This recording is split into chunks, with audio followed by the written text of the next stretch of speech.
Getting our friends together isn't as easy as it used to be. We get it. Life comes at you fast. But trust us, your pals are desperate for a good hang. And when they hear you stock the party with drinks from Drizzly, they'll be banging down your door. Let Drizzly, the go-to app for drink delivery, take care of the supplies. All you need is an excuse. It doesn't even have to be a good one. It's your dog's birthday. The loquats are finally ripe. Whatever. With Drizzly, you can compare prices on a massive selection of beer, wine, and spirits and get them delivered straight to your door, which means you can entice the crew to leave their houses without ever leaving yours. Whatever the occasion, download the Drizzly app or go to drizzly.com. That's DRIZLY.com. Today. Must be 21 plus. Not available in all locations. Man, I wish they had Drizzly when I used to play D&D and Riffs. Maybe it's time for me to start again. Thanks, Drizzly. The podcast playground. Hooray! Hey, it's my song. Let's sing it. It's gonna be fucking awesome. Come on, it's gonna be fucking awesome. You know the words. It's gonna be fucking awesome. That's it, sing. It's gonna be fucking awesome. Yeah! Conspiracy. Today I'm here to talk about conspiracy. Is it a conspiracy? I ask you, my Geek Culture brothers, my fellow Coolest Geeks Alive. Hello, I join you today. Jesse Blaze Snyder, Coolest Geek Alive, here to tell it like it is, because it's amazing, and it's been hard to kind of talk to my father even about some of these subjects that I'm going to talk to you about today, because man, I have been paying attention. I'm getting older now. I don't know if I'm 41, 42, one of those, and my interest in geek culture to a large degree came from loving the superheroes. I was a Muppets guy and a music guy, and I loved how music empowered people. I loved how the Muppets empowered people by sort of, never giving up on their dreams, even though they were failing miserable at their dreams. And I wanted to be in the business of empowering people. And that's why I read comics. I got into comics in my teenage years. And when I started to think that maybe I was going to be a writer, I was actually going to be a comic book artist for a long time. And I ended up having a teacher that I didn't really like, who really stifled me. I changed schools, and he wanted me to take all these classes and kind of start again. And I really did not like this dude's energy at all. And I went into computer art. I do Photoshop and stuff still for my company, which was called the Killer Rabbits Company. And I've just decided that I have to shrink all my companies because I have multiple companies, and my media company has been called Blacklight District Studios, and that was representing all the studios, Killer Rabbits Company and stuff. But it's just it's too much. It's too much for somebody to have fucking 3 companies or whatever. So everything's going to be Blacklight District Studios from now on, based off of a cool book that we put out through Image Comics in 2016 called Blacklight District, 6 issues, which is still available for free at www.blacklightdistrict.co. You can listen to the 6 tracks and read the comics. You read them along while you listen. It's super cool. It's kind of like a psychedelic experience. It's free. Really, really cool. Anyway, I don't know why I'm talking about this. I'm talking about my publishing company and doing Photoshop and being an artist and being a writer. So I switched into comic books because I love superheroes, man. I want to save the world. I like the idea that there are people out there trying to do something about the things, and there are exaggerated scenarios that they're in, that they're able to just punch somebody in the face and solve it. And I know, and I think most people intellectually know when they're reading a comic book or a fantasy story, that life isn't so simple and we don't just punch our problems in the face. But it's wonderful to experience people going through difficult experiences, because it was reflected in our own life, all the difficult experiences that we have to go through and all that stuff. And also for me, it's representative of people doing right in the world. And there are ways to do right in the world. Granted, it seems there are no politicians that you can trust, but You could be the trustworthy politician. You could be the trustworthy businessman. You could save the day and philanthropize, be philanthropic. Give money to the right causes and do the right thing. I heard that there's a company that is getting rid of the garbage. They're getting rid of tons of garbage every day from that floating garbage island that's out in the middle of the ocean. They're cleaning it up. I only just heard about that, but that's amazing. And they plan to have it all clean in like 10 years or something like that. But they've got funding and they're going out there and they're doing that. And that's, it's stuff like that we have to focus on. We have to focus on the positive things. My girlfriend Julie wants me to do a show called The Good News Network, where we just focus on good news. And I think that's a great thing. And, to some degree, when you're focusing on something like this, like a conspiracy, we're going to talk about a conspiracy today. It's like you're just bringing about the negative or whatever. But I think it's important when you're in something, and we are definitely in it with this geek culture world that we've come into. You have to understand what it is that you're really in. And I think it really comes down to a lot of this political stuff. And like I said, or I'm trying to say by telling you all this, is like, so much of my alignment to this material and my alignment as a musician, which I really view as a communication tool. I like to communicate to people that they're good enough and that they can do it, and and just help give them vessels to go through suffering. And I really believe that music is a healing tool and stories are a healing tool. But the types of music, really, really uplifting stuff, and the types of stories, superhero stuff and myths, that I love is based on my desire to make the world a better place, to save the world. And that has motivated me always throughout my life to be very politically aware.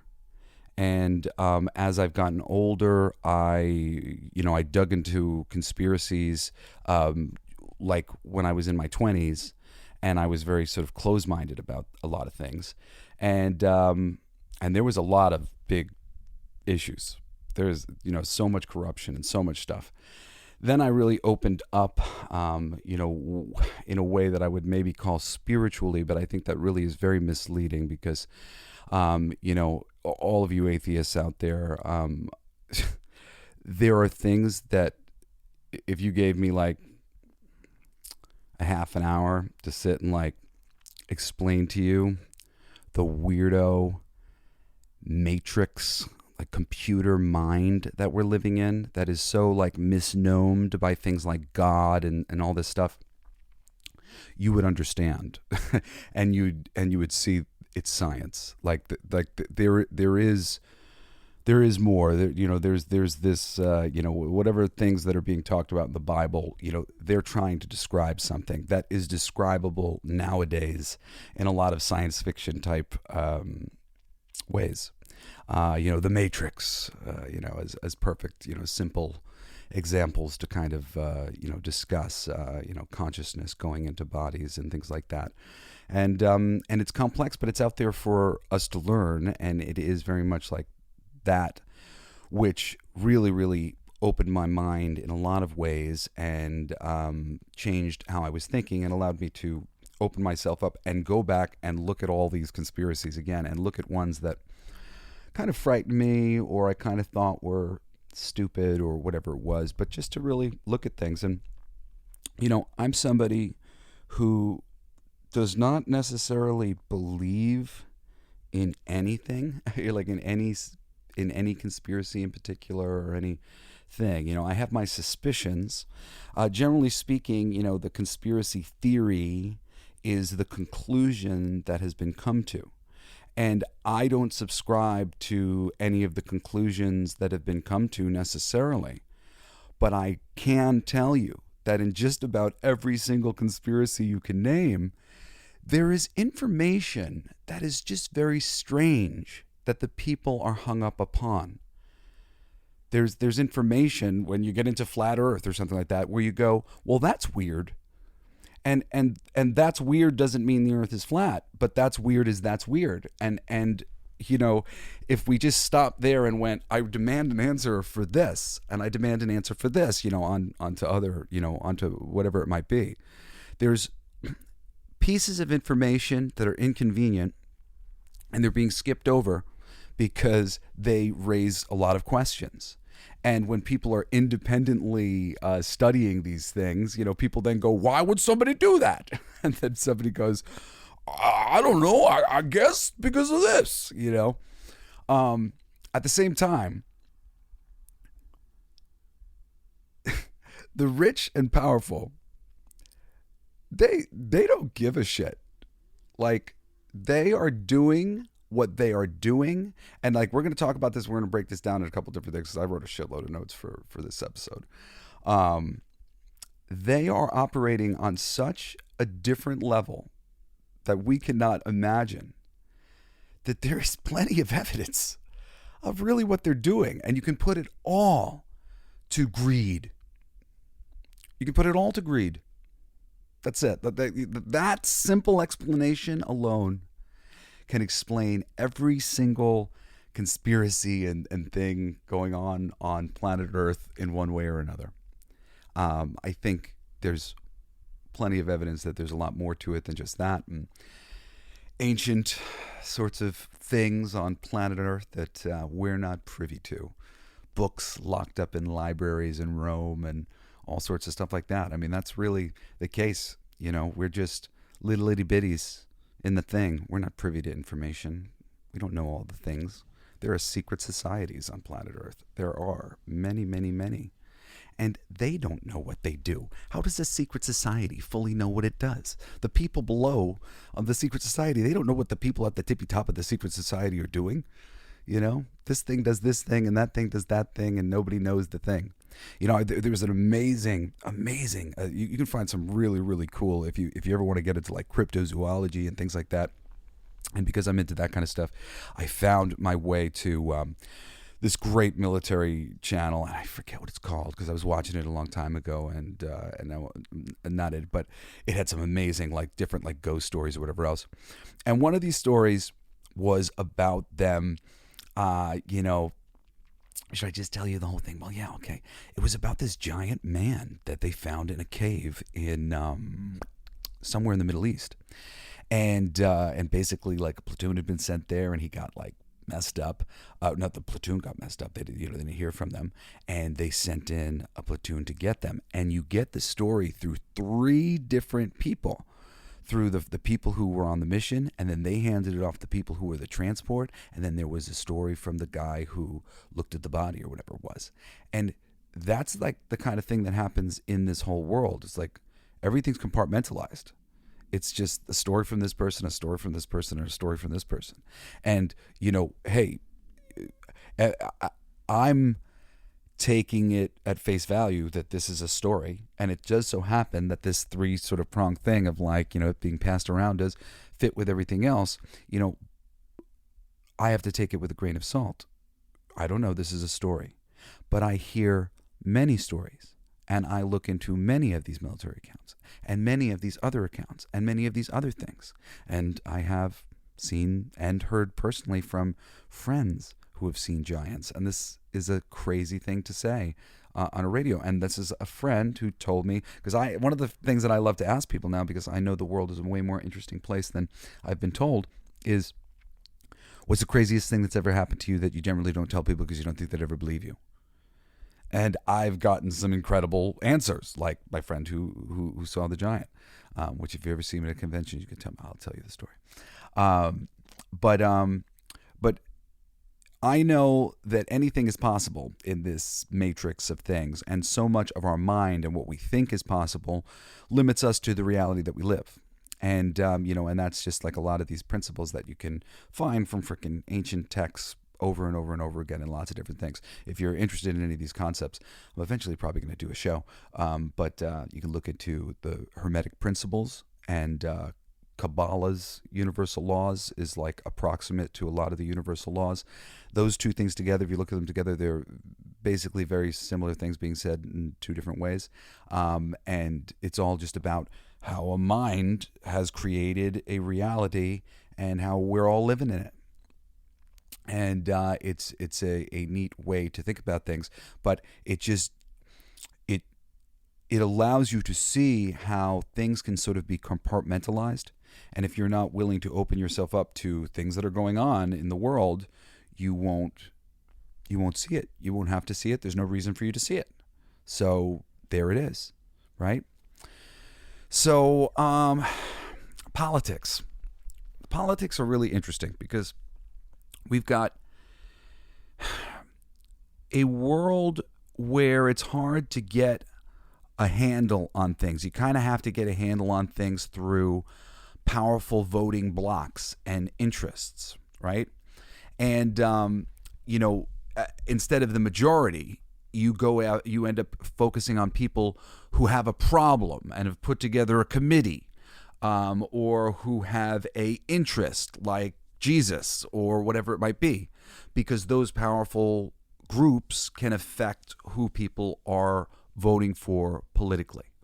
But of course, this gets you into a whole thing of people picking favorites, of like, who they're aligning with and getting these groups to aligning with, and people, basically there being a lot of money and power and important things that are on the line. And when money gets into things, like, let me explain something to you about money. I'm Jesse Blaze Snyder. I'm the son of Dee Snyder. People have always thought, oh man, they've got money. Okay. Rock stars, even the biggest rock stars, they don't have money. They have more money than you, probably. My father has ebbed and flowed, in particular. Most of my upbringing, we were broke. We were rich when I was a kid before I had any sort of appreciation of it, and then broke, in the blink of an eye for many, many years until I was 18 or 17 or something like that. And things have ebbed and flowed, and they ebb and flow generally for most people who are rich in your eyes. Most of us don't know the people who are really rich on planet Earth, and their wealth dwarfs our wealth to such a degree. It's a bit unfathomable. And it's only gotten larger and larger, the gap between this money at the top and the money down here. And we're all fighting over scraps and fighting each other. And these people have so much money that they are elegantly controlling everything in the frickin' world. So, types of wealth. There's rich people, and then there's mega rich people. And the mega rich people are the ones who have everything at stake and are controlling everything that we're dealing with in the world. And how little actually gets done in politics makes it so that small things are enough to keep us peasants generally happy. Oh, look, some progress finally. Meanwhile, there's always so much corporate progress. There's always so much movement in the world of finance and everywhere else. But when it comes to things that people like you and I need, there is very little progress ever made. So the littlest bits of progress we end up making such a big deal over. And most of the time, it's a littlest bit of a promise of progress that never actually comes, that's never actually fulfilled. And and this is both sides here. Both sides, Republicans, Democrats, they're all corruptible, and they've all been corruptible throughout the years, and they all remain corruptible to this day. It's just constantly you vote for somebody and you hope that they stay true to who they are. But it's really big money. If somebody came to you tomorrow and said, what's it going to take to get your vote on this such and such thing? Because for them, it's $1 trillion industry. These are the types of conversations that people have at the tippy top of our reality here. What up, guys? Jesse Blaze Snyder here. And whether your resolution is to save money, eat better, or stress less, HelloFresh is here to help you do all three. Say hello to your most delicious year yet with fresh ingredients and chef-crafted recipes at a price point you'll like, delivered right to your door. So you've resolved to actually sit down and eat dinner around the table like me. But what do you do about those nights when your schedule's packed, like mine always is? Turn to HelloFresh's lineup of quick and easy meals, including their 15-minute recipes designed to help minimize mealtime stress. It's really awesome, actually. My brother, Shane, he was doing Twitch, and he had a sponsorship from HelloFresh. So me and my girlfriend at the time, we got a bunch of HelloFresh meals, and we ended up doing it for a few months because it was just awesome. It was super convenient. The biggest thing about it that I liked was that I didn't feel like I was wasting food all the time because everything was cut into portions exactly what you needed for the meals. And the meals were delicious. You know, my girl was making them mostly, and I mean, they were really great and usually pretty easy to get done, like fast and stuff. I really highly recommend HelloFresh. It's quite a cool experience to just have that food show up to your door. Here's the directions. Here's everything pre-cut. And, you know, you're just cleaning up the dishes to get it done. So go to HelloFresh.com/CoolGeekFree and use code CoolGeekFree for free breakfast for life. I'm so excited to offer that to you. One breakfast item per box while subscription is active. That's free breakfast for life at HelloFresh.com/CoolGeekFree with code CoolGeekFree. HelloFresh, America's #1 meal kit. Yeah. I mean, and this is why, you know, bill after bill after bill is passed. That's purely in the interest of the super rich and powerful. Now, I want to talk about the Democratic Party in particular, their tactics. I'll get into my personal political history in a second. With the Democratic Party, because I've certainly, even though I've always tried to remain a centrist, I've definitely voted Democrat most of my life. But you know, I think a lot of people know now, you know, the Republicans actually freed the slaves. The Democrats had a major shift somewhere shortly after that I would wager was because of the fact that they had just suffered a major loss by being racists. So now their party became the party of the underdogs, the poor, and the recently immigrated, conveniently often the uneducated, who aren't paying attention to politics and what these people are doing. You know, promises that they can make in small things. Again, small things. Not much is done, but a small thing gets done for a small group who helps to vote another group into power. You know, I have to say, I really have come to believe part of why the Democrats love immigrants so much is because the immigrants haven't had enough time to learn to distrust the politics who are promising them things, unfortunately. And again, I say this as somebody who's voted Democrat for most of my life, despised the majority of all Republican candidates. People just outright, I mean, I don't anymore, but I did. Like, I grew up thinking that, kind of just immediately assuming, you know, sort of harm from Republicans. So if you're out there and that's, just know that, like, I was with you. But this system and all this stuff, it's just so much more complex than we know until we really start digging into so many books. And it's contrarians. You know, you listen to the people who are saying something other than the mainstream opinion that's been verified by everybody. Get the people who are, you know, going, speaking out, breaking their NDAs and shit. I mean, those are the people we need to hear from. And if you hear from enough of those people, you can get a consensus. You know, I said, and I mean it, that I haven't necessarily solidified my feelings about any conspiracy thing in particular. You know, there's a ton of them that I'm like 99%, 99% this, could be something else, but 99% this. And there's plenty of things that I just see as framework where I go, well, definitely these things are clear and present, and they seem to paint a picture of this. You never know what it is. How am I supposed to know? You can't know. All you can do is educate yourself from as many different sources, as many different places as possible, and and sort of correlate that information. I say it's a lot like reading Shakespeare.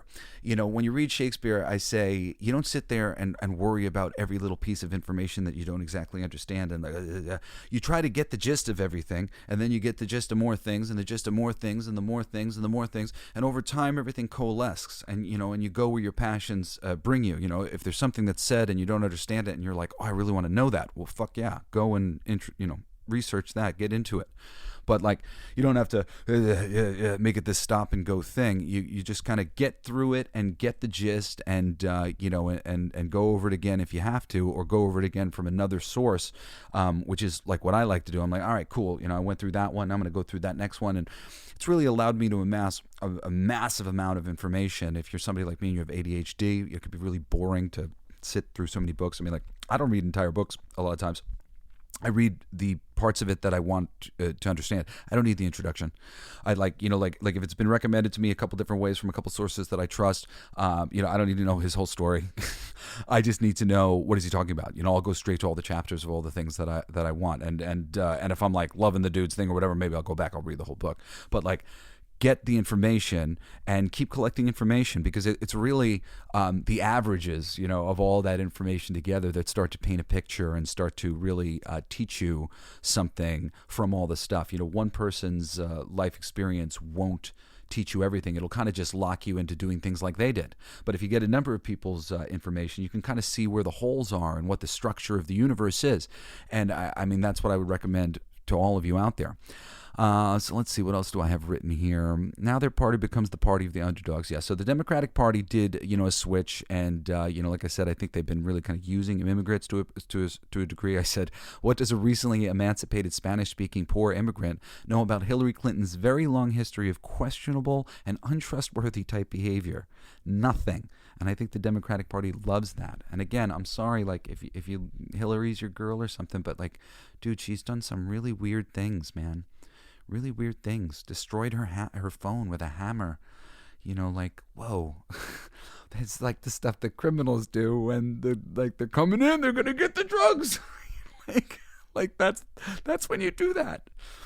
At that for whatever good she's done, it's that point in time where you just sort of bow out and you become a supportive face for other people, and you try to keep your nose clean and do the right thing. But shady thing, we other people don't forget these things, and then it makes people question the whole Democratic Party, which they should, because things like this, criminal behavior like this, is happening all the time.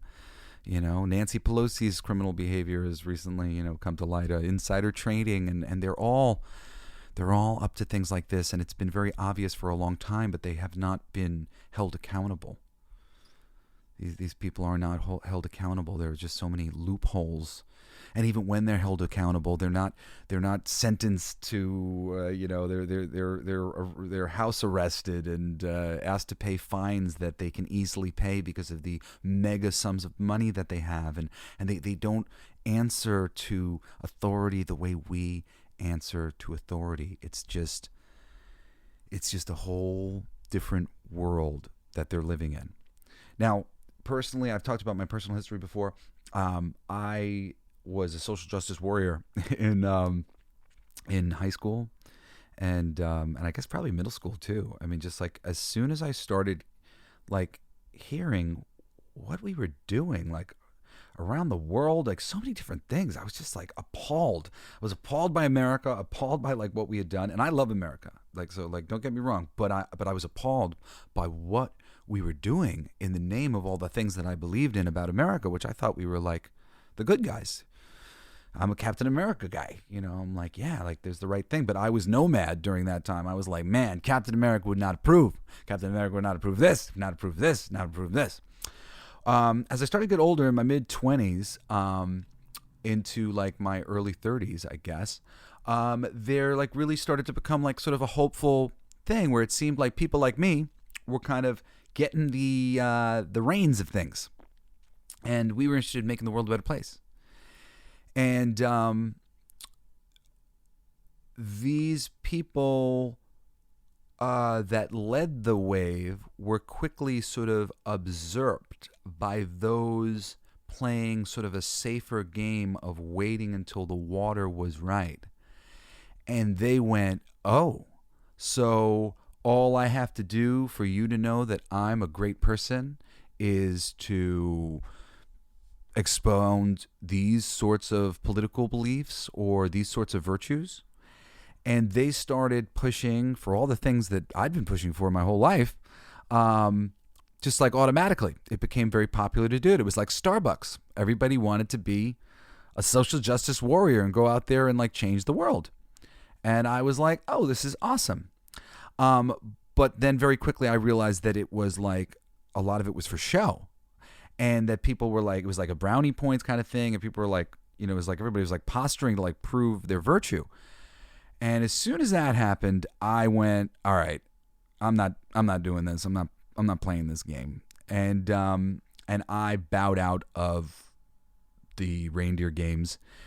And then I watched as it got very ugly and very radicalized. What started as sort of like a game of leapfrog of like who can be most virtuous in this direction and another thing. And I think this is sexist. And how about this? And what about that? And hashtag this and hashtag that. Like, so it started getting, and because people were using it for brownie points in business, in their careers, in the entertainment business especially, and in politics, it was really amazing.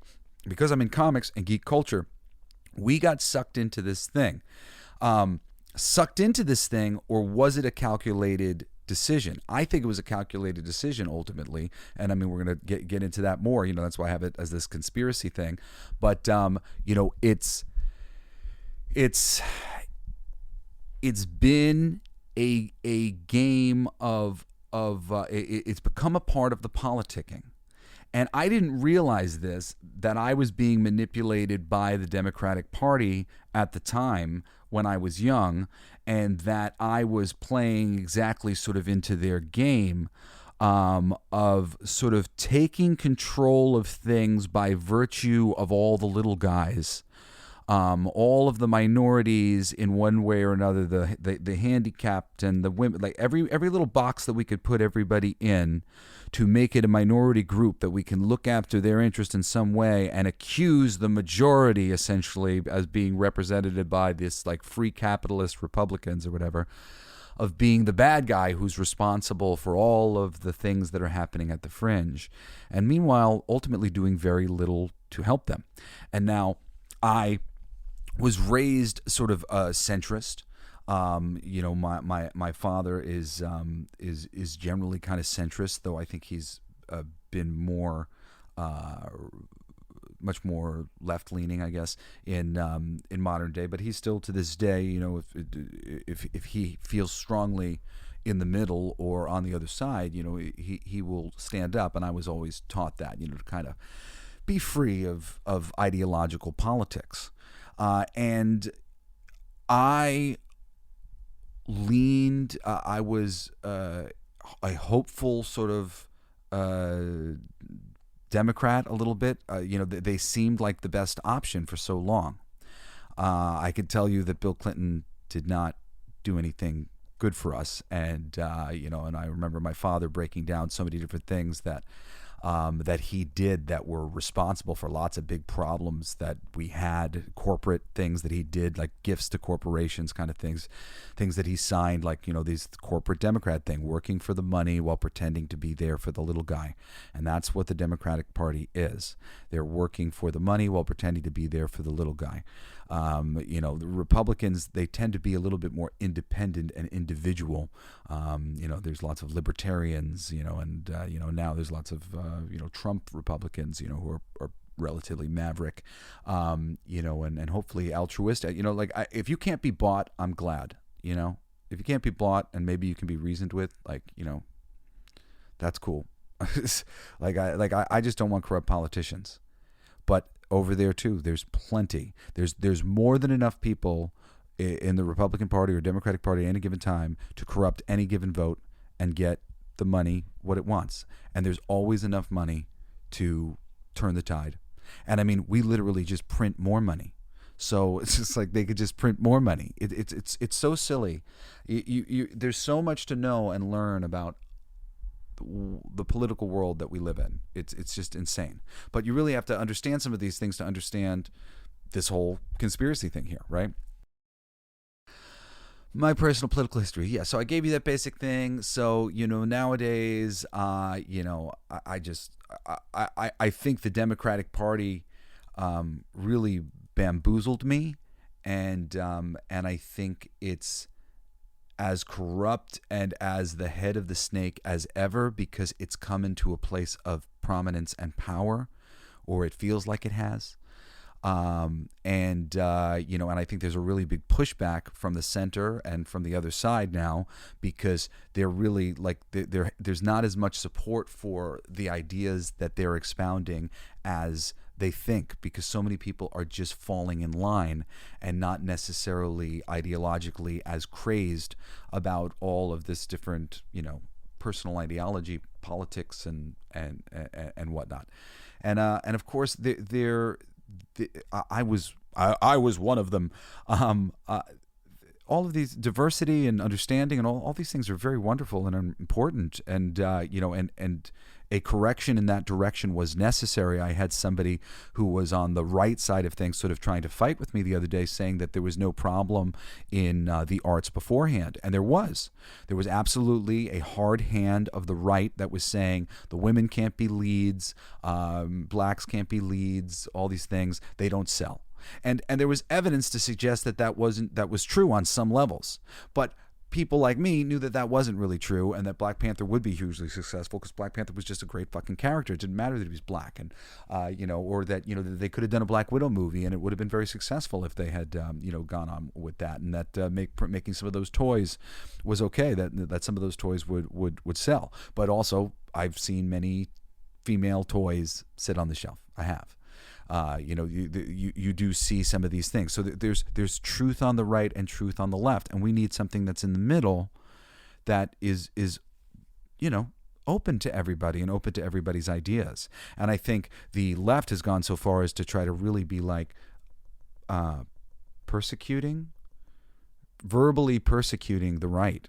Really trying to like lambast them with all these labels of this, that, and the other thing. And also lambasting people who aren't a part of the right. I feel constantly like I'm like sort of being attacked when I'm just in the middle as like a Republican, because like on some level I agree with the Republicans, even though like maybe my motivations are different. I'm arriving at similar opinions. There are people who are arriving at similar opinions, but they're not necessarily a Republican the way you think of it anyway. And most Republicans aren't the way you think of it anyway either. And most Democrats aren't the way you think of them anyway either. Most of these Republicans are like being dragged around by these crazy most of these Democrats are being dragged around by these crazy ideological Democrats who they don't completely agree with, but they do. But a lot of them are just kind of followers. There's a lot of followers in the Democratic Party too, because it seems like we're doing the right thing.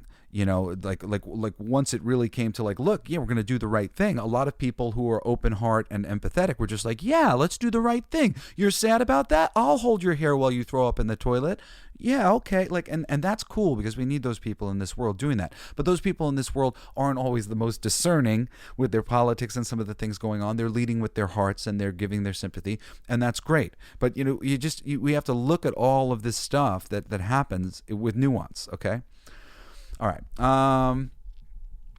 So the Democrats get us excited about progress in ultimately very small ways, because very small progress is always happening in the government anyway. Obama's run as president was much the same as George Bush's Jr.'s had been. I was so excited. I voted for Obama. I cried when he won. Change in the world. I was really so happy about it. Moved, blah, blah, blah. And, we were promised change, and we didn't get any.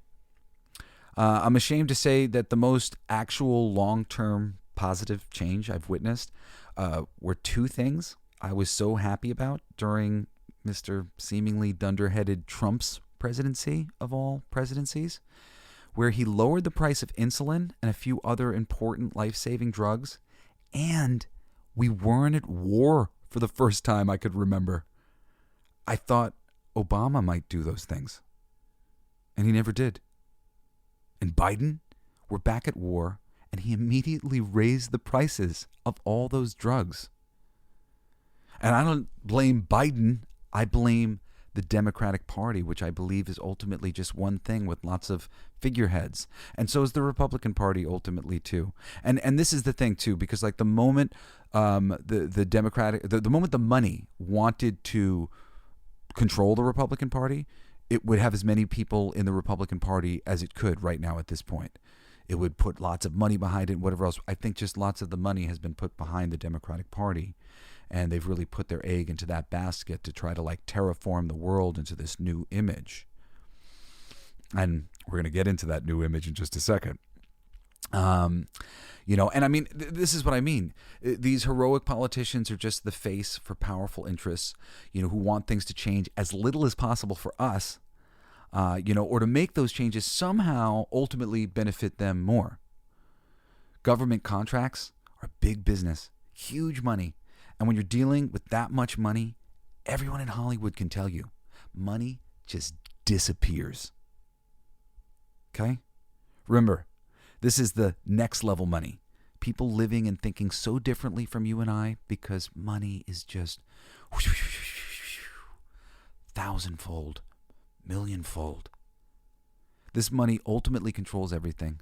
The same way you see various subtle ways owners of professional athletic teams can affect the outcome of their seasons. If you're into, you know, football or basketball, through scheduling, deflated balls, bad referee calls, unreasonable suspensions, special wild card games, wild card series, all sorts of shit. They can affect the outcome of the season.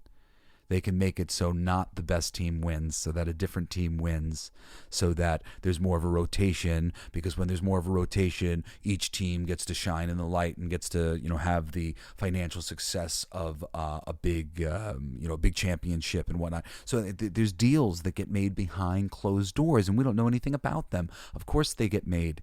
You know, there's deals that get made behind closed doors between you and your friends to do various things, whether it's business or social or whatever. I mean, that's just what human beings do. And to think otherwise, to think that all these companies, and to behave as if all these companies are just behaving completely sanitized and above, it's just so silly. Because the biggest cheats, you know, they happen at the top. The people at the bottom where everything seems good, well, everybody needs to seem like everything's good. It's the tippy top of things that where things get the most fugazi, where money goes missing and where funds get reallocated and moved around, and capital from this business gets moved over to this other business, and income from this business gets moved to this business, and losses from that business get taken by this business. There's so many different ways to play this game. It's another thing that Trump talked about that he got lambasted for. But again, I prefer the honesty over the lies, and, just of like doing all the same tax things that every other person under the sun is doing when they have this big money.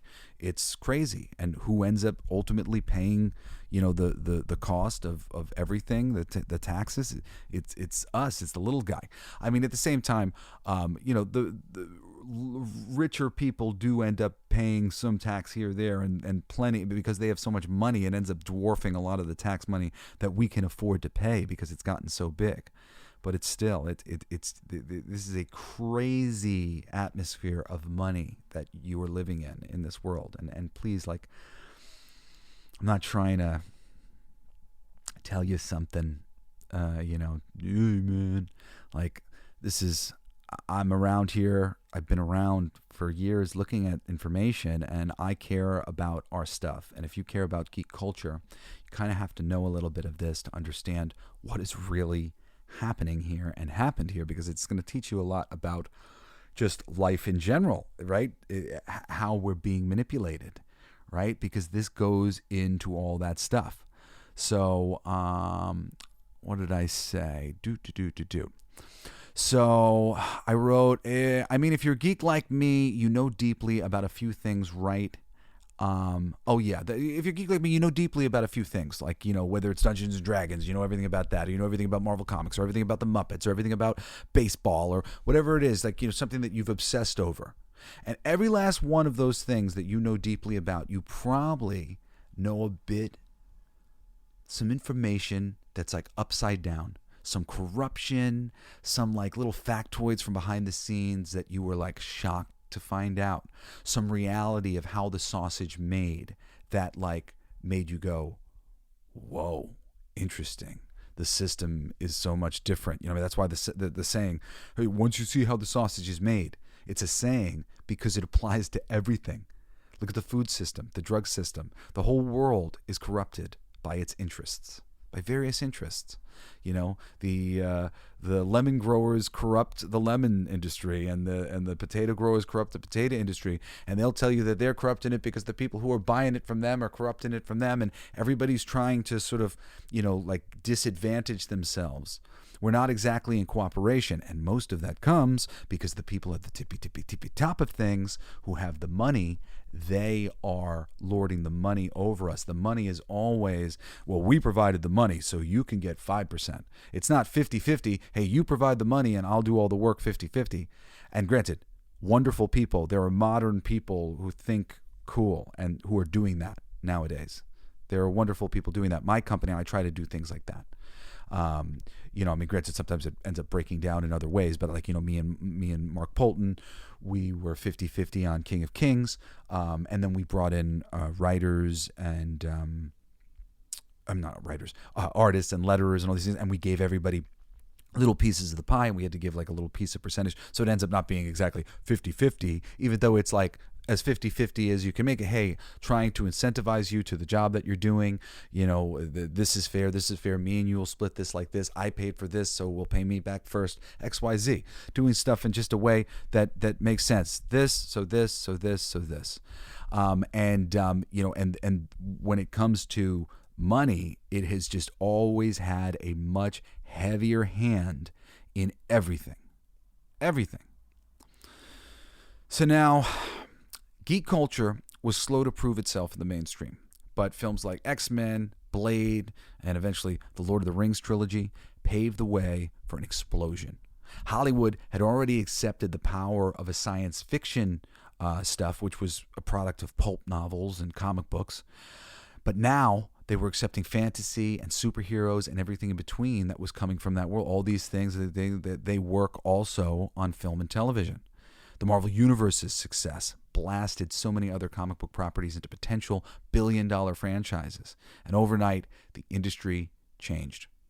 Now, it had been going in this direction for a while, and savvy creative people who recognized that comic books were hot started to show up at conventions alongside more traditional comic book creators, hoping to use comics as a means to excel in other mediums, especially film and television. There were so many people when I was coming up, all of a sudden. And not like, you know, like I first got into comics, they weren't exactly there. First, like 6 years of me like being in comics maybe, or first 3. And then all of a sudden I started to know that there were a lot of people who just had a couple television writing credits or you know, some independent film or whatever it was. And they were showing up in comics to try to get comic work because they felt that it was an entry level into Hollywood, that it was going to help them to get there. And it's funny, you know, I say this, you know, most people think that comic books aren't good, you know, and they don't read them. They think they're for kids, you know, they're picture books, whatever. You know, these people, they think they're slumming it in comics. Like they had their eye on something like, you know, more mainstream credible. You know, sorry, I'm just trying to catch up with what I've written here because I have a bunch of notes, but I also want to chime in and add more to my notes.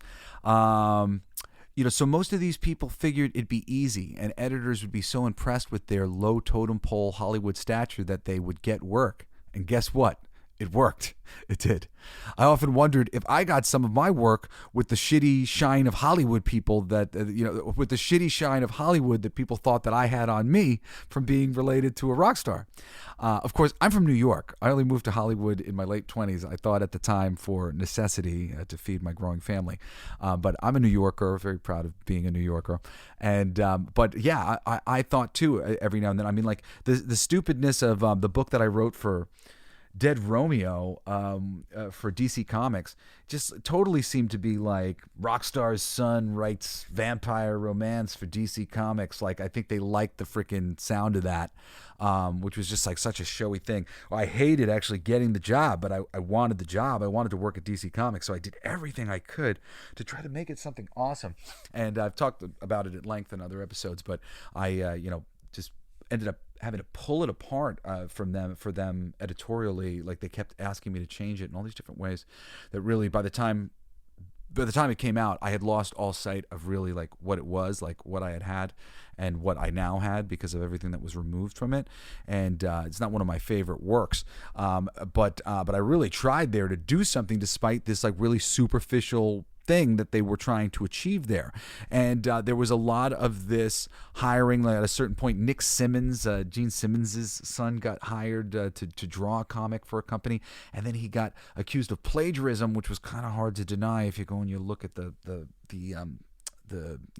back and forth between some of his stuff and the stuff he was doing, which was a bummer. And I felt that like shit like that reflected so badly on me because everybody just wanted to tell people that I was Dee Snider's son. And I was just like, shut up. I'm a comic book writer. You're going to make people disrespect me.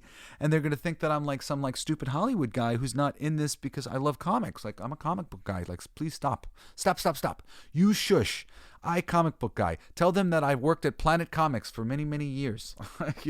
Tell them things like that. Tell them my credibility, that I'm a toy guy, all this other stuff. Because the credibility that was coming into the industry during this time was very much lacking. Okay? Very much lacking. I was there. It was lacking. We've got people thinking that comics suck. We've got the totem pole. Okay. Anyway, Hollywood started to take over comics. As you could see if you've been attending the San Diego Comic-Con, you saw the takeover of Hollywood of San Diego. That was like one of the biggest signs of like the changeover that took place. And also indie comics babes with colored hair also started to take over comics. These girls who didn't really like mainstream comics, and I'm sorry, but comic book writers are simps mostly. I'm a little bit of a simp sometimes. And they just loved hanging out with these cool people. Some of them were lesbians or just, something interesting on the spectrum, interested in interesting books and interesting ideas, and not super into superhero comic books or anything like that. But they too seem to like the medium of comics. And I know these people. I've hung out with them myself. I've been at Barstool over from so many of these relationships as they were budding. Now they reign in the industry. So many of the very strongly liberal voices. But I was there as these relationships were growing and people were being encouraged to take on a life of their own on social media and to be outspoken in all these ways. I started out as a journalist in comics myself at The Pulse, which was a sister website to The Beat, which still exists. The Pulse doesn't exist anymore. But I've known Heidi McDonald for at least 20 years, more than that. We're friends. I'm friends with all of these people generally. I know half of the mainstream comics industry, and just everybody else by proxy, and I think everybody definitely got roped into kind of a popular clique, and I'm not a clique person. So when that happened, I just kind of moved aside because I don't do groupthink, and I don't do the the clicking, look at the click and that click and that click. And you see what happens with these clicks. I mean, they've been cannibalizing themselves on social media. Comicsgate's cannibalizing itself on social media. The non-Comicsgate people cannibalizing itself on social media, canceling each other, being dicks to each other. I mean, this is just what happens when you make cliques and groups. And I don't like organized anything. That's always been my thing, which was so funny because I thought so many of these progressive liberals like myself, they didn't like organized anything either. That's what we used to talk about. We hated organized religion and all these things, because it was just like the way that they were being used was really wrong. And and nowadays I think a lot of organized religion has gotten better, or at least gotten better at concealing their heavy hands, because there's been so much heavy-handedness throughout time, and now the little guys think that they're doing the right thing by giving the heavy hand back, but that's never the right thing. the right thing is to overcome and be peaceful and show pay it forward the right way and to move us to really progress. And I think we're all ready to progress forward, and we're being held back by a small group of damaged people who are hurt by society and so many things that have gone on in this world. And it's terrible, and I feel for them. I really do. But I'd rather see them be encouraged to get up and find their inner power and do things instead of reconciling themselves to being less in some way or another and, making a whole life around being less.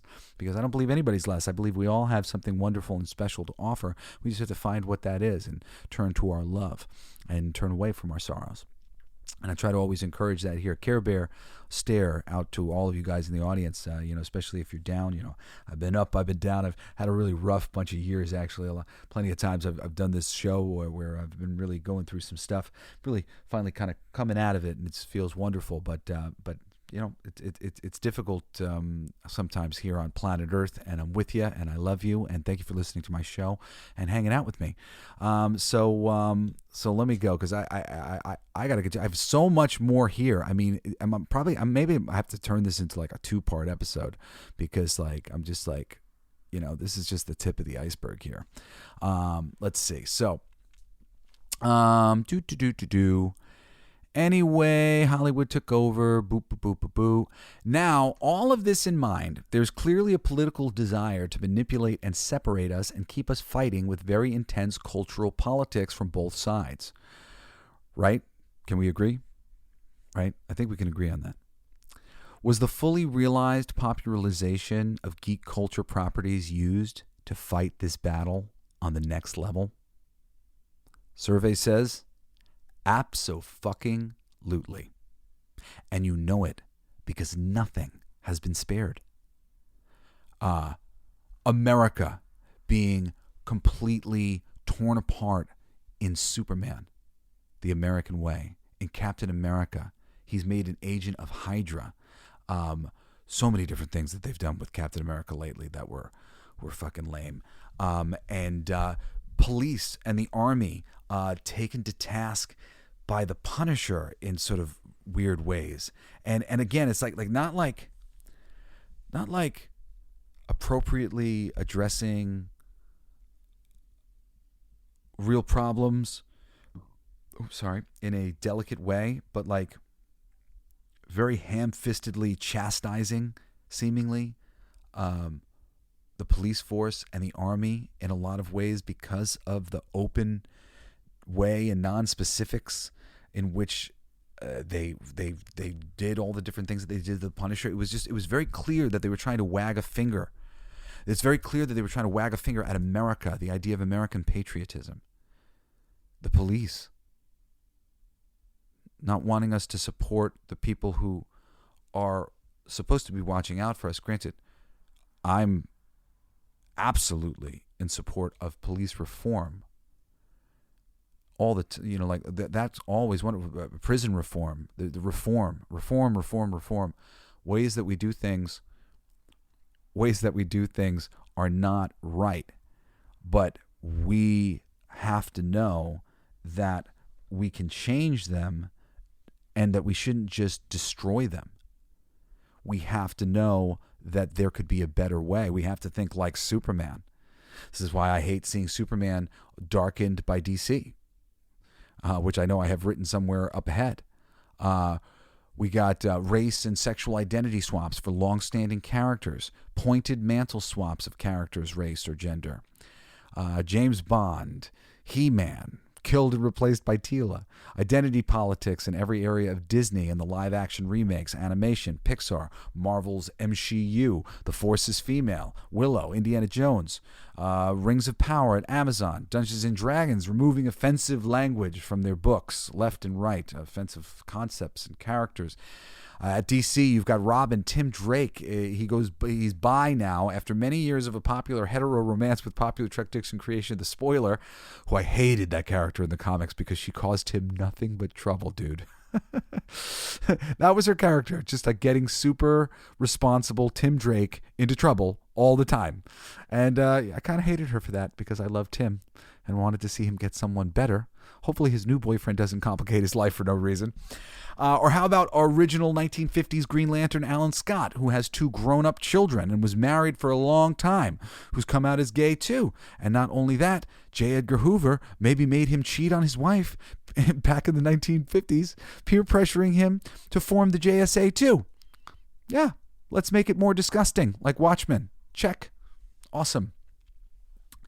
It's just like, it's not the gay relationship. It's the him being that's rape. He was raped, and he was married, and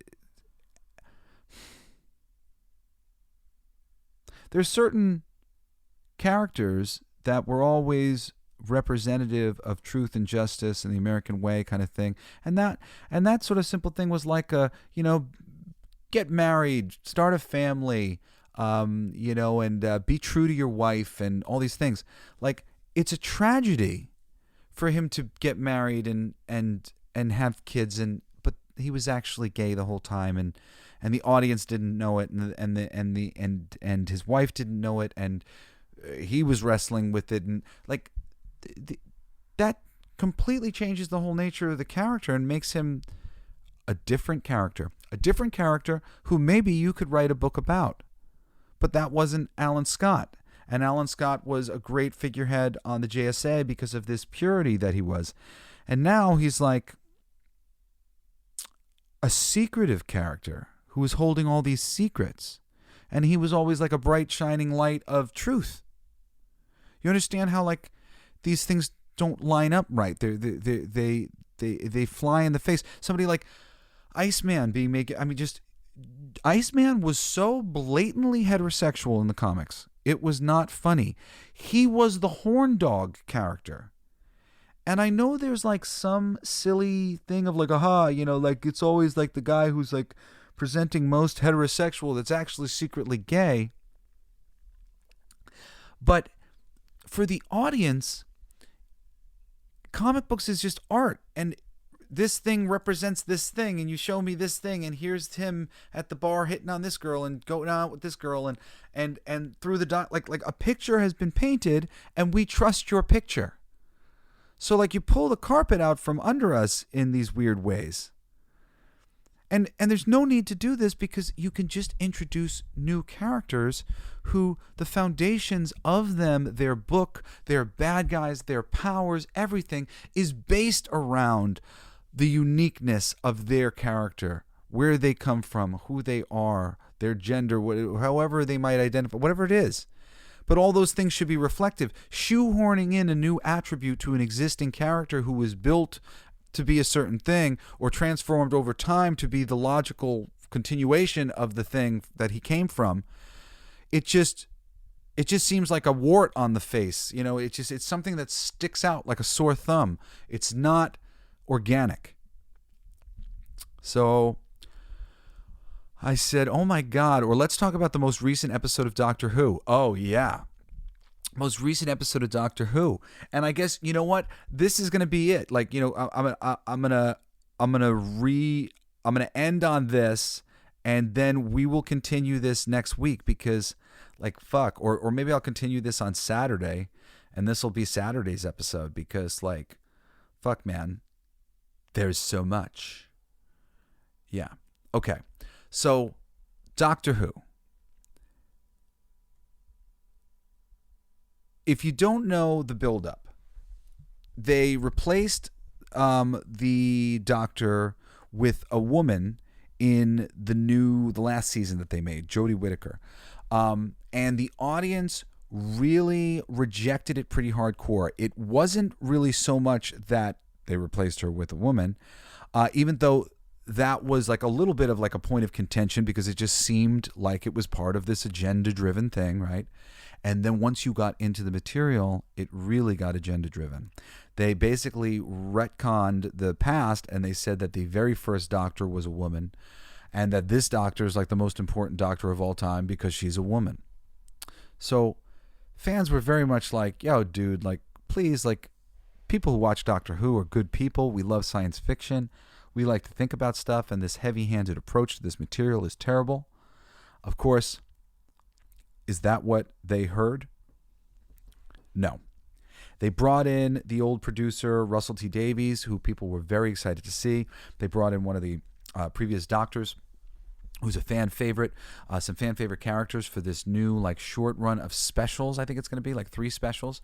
And the first one aired, and holy shit, man, all they did was double down on everything.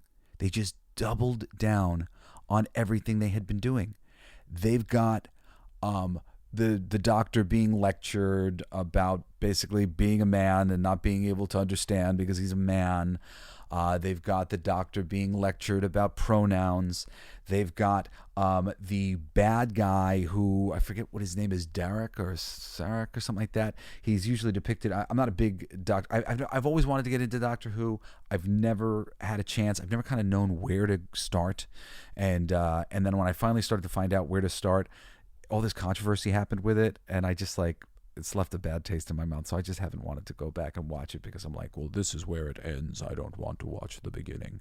I don't know. But anyway, they took his handicap away because they didn't want to depict a handicapped person as being evil, which is just so silly. So anybody can be evil. Anybody can be evil.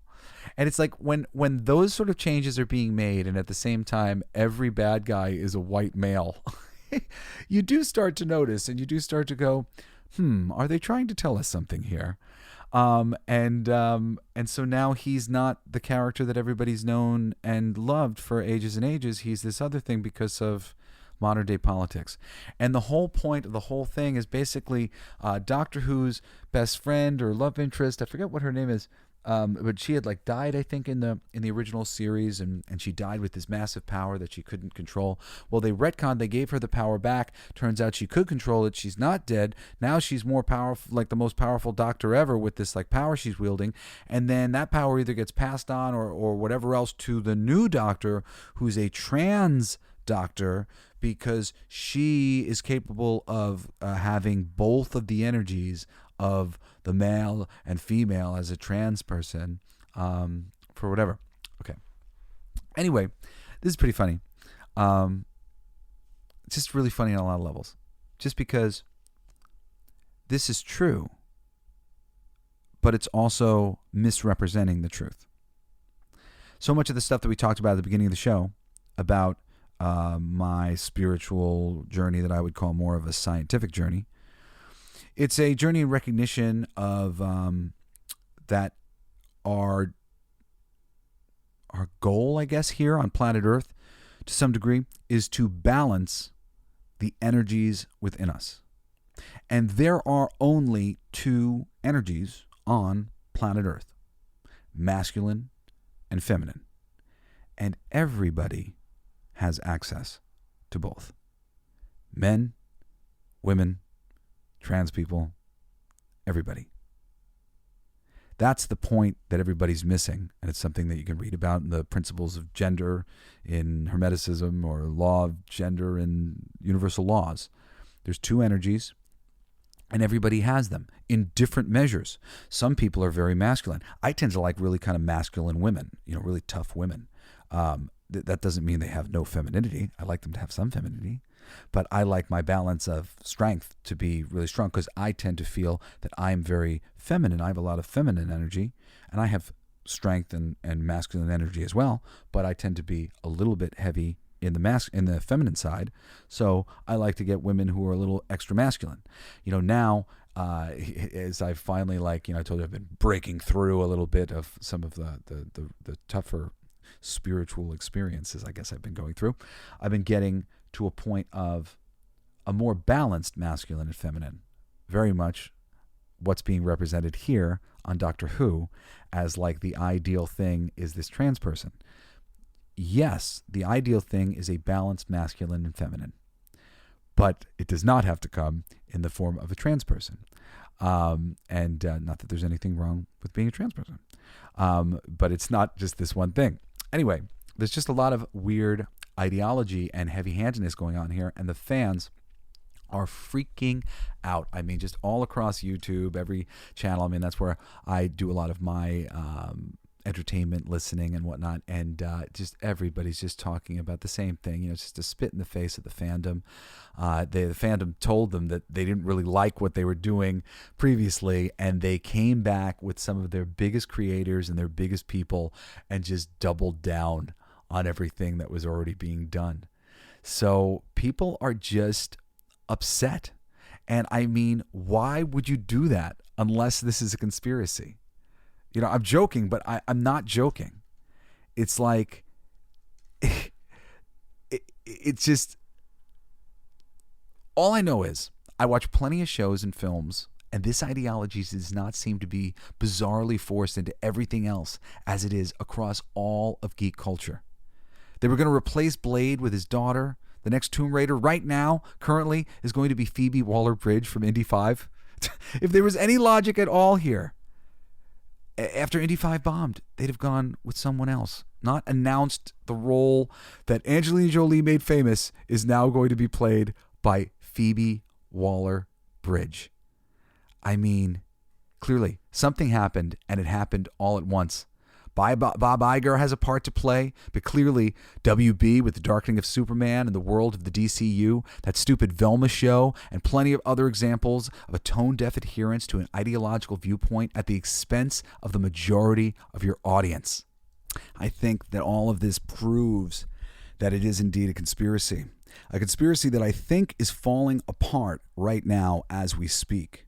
But this push with Doctor Who, the push for, there were so many things. They edited out a kiss between Captain Marvel and, or was it a kiss, or was it just a line of dialogue between Captain Marvel and Valkyrie in a suit, that they had a relationship or something like that. They edited it out because they got scared.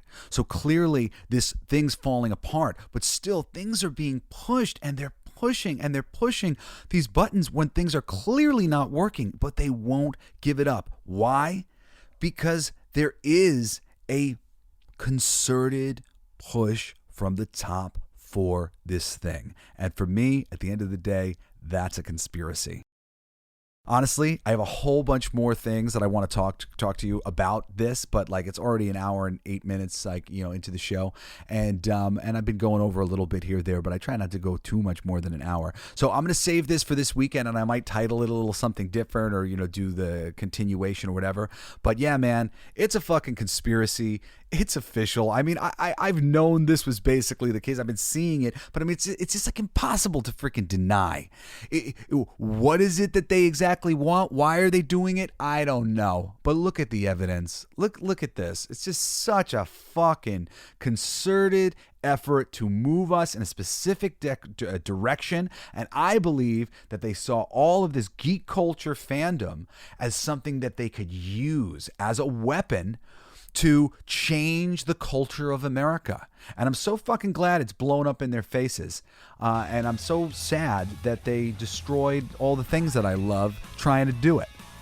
But hopefully, we can repair the damage in the future. Anyway, I'm Jesse Blaze Snyder, your passionate geek culture commentator. I hope you will join me again next Wednesday and this Saturday for another awesome episode of the Coolest Geek Alive. I think maybe I'll continue this conversation this weekend, and I was going to maybe continue the show on right now, like cut it and then whatever, but I think I'll wait a few days and see what's going on so I could be up to date with the latest bit, because every day new evidence of this fucking conspiracy comes to light. Anyway, I love you so much. I thank you so much for listening to me. You can email me at jesseblaze@jessesnyder.com with questions, comments, concerns, anything. I look forward to hearing from you. Anyway, thank you for listening to my show, and I hope you'll join me again next time on another ass-kicking episode of the Coolest Geek Alive. You've been listening to Coolest Geek Alive with me, your host, Jesse Blaze Snyder. Don't forget to rate, comment, and subscribe for more excellent geek culture content. Thanks for listening. It's my favorite part!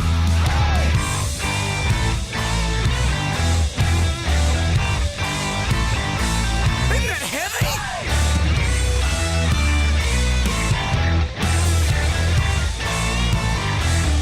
I played that! It's gonna be fucking awesome! Coolest alive! It's gonna be fucking awesome!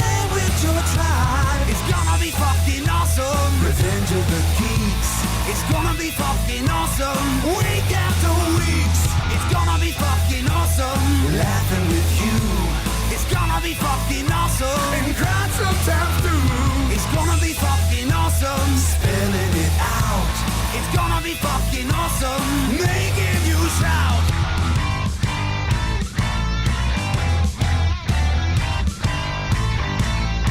I'm a genius.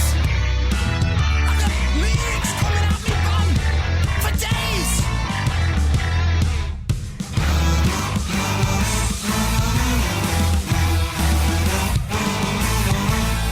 You like that? It's a kazoo solo.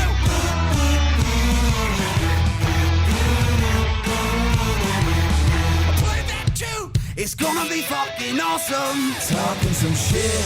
It's gonna be fucking awesome. Living the shit. My voice gonna be fucking awesome. Food in our mouth.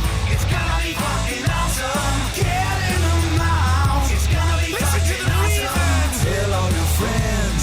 It's gonna be fucking awesome. Call right or text. It's gonna be fucking awesome. Raising the bar. It's gonna be fucking awesome. Straight to the stars. It's gonna be fucking awesome. It's starting soon. Straight to the top of the awesome. Passing the moon. It's gonna be fucking awesome. On with the show. It's gonna be fucking awesome. Ready, set, go. It's going to be fucking awesome. Fucking awesome. It's gonna be fucking awesome. Just wait. You'll see. You'll all see. The Podcast Playground. Hooray!